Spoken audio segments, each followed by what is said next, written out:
you had told me 15, 16 years ago that I'd still be talking about Westboro Baptist Church today, I would not have believed you.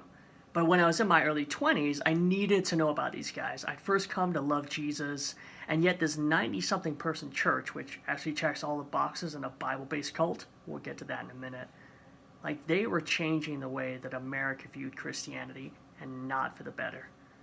If you're not familiar with Westboro Baptist Church, think of those people who would picket military funerals, LGBTQ plus people, those guys.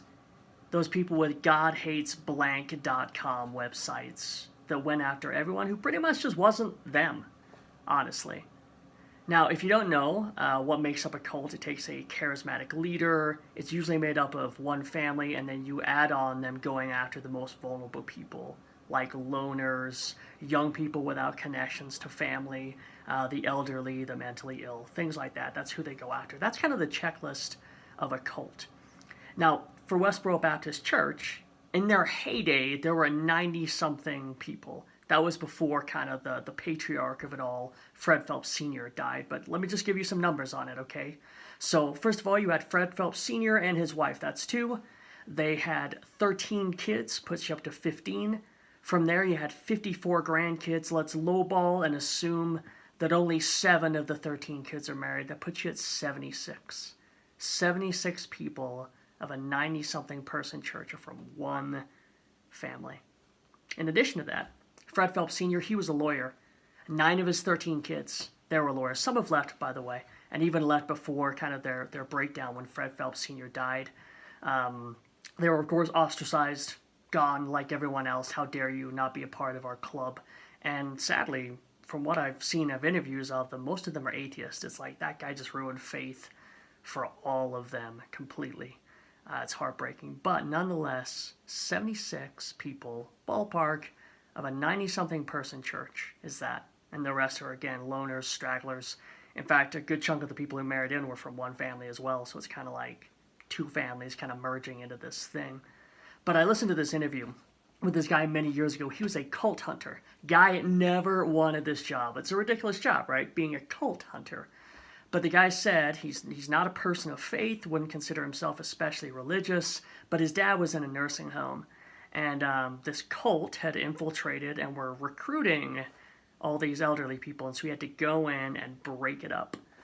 And so that's what he did. And so then after that, this guy talks about he would get calls from people every week about breaking up cults, like, you got to help my estranged daughter.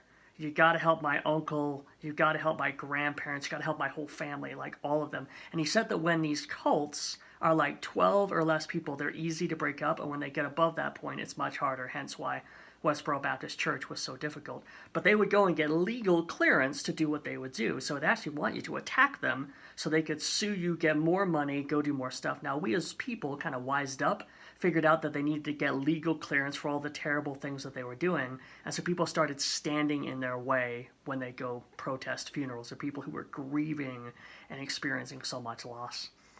But nonetheless, here's the checklist for a Bible-based cult. So you've got all the standard things already for a cult, but then things like your leader has to become more important than Jesus. Your leader then gets new revelation that other believers don't have, and then even in your Christian circle, in terms of who you think are God's chosen people or anything like that, it's far, far smaller and tighter than what anyone else would say, even tighter than, say, what Jesus would say, because your revelation trumps that of him. That's the checklist for a Bible-based cult.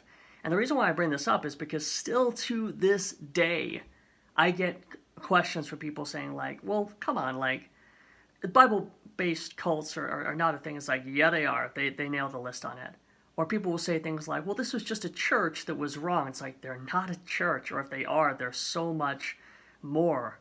And it's terrible that I'm still undoing what they are. Like, so many of us are still having to speak about this Bible-based cult of Westboro Baptist Church many years afterwards. And so a friend of mine finally said, like, would you put together like a few-minute video just to chat about it? And I said, sure. So here we are. So if you have any questions, feel free to message us, hit us up, comment, whatever it is. We'd love to get with you. But that's a quick education on why Westboro Baptist Church is what they are or were. Hope you have a great day.